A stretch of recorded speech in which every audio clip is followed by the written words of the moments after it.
Moi, ce que je te conseille, c'est de ne pas déléguer les décisions, de ne pas déléguer la responsabilité de tes investissements à une tierce personne, comme un conseiller en gestion de patrimoine. Parce que ils vont se servir en premier, quoi, tu vois. Et ils vont te proposer des solutions, certes, qui vont te permettre de défiscaliser, mais ça veut pas du tout dire que ça va te permettre, in fine, de réussir à t'enrichir.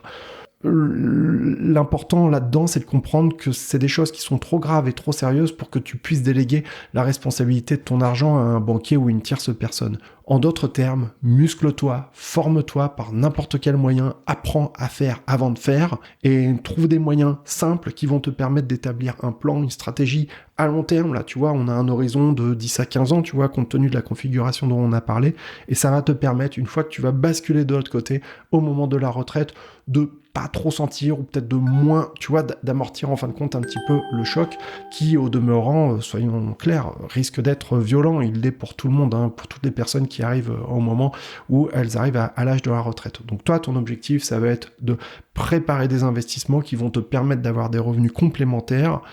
comme si, en fin de compte, tu allais compléter le manque à gagner par rapport à ton revenu actuel pour essayer de maintenir un truc à peu près stable au fur et à mesure du temps.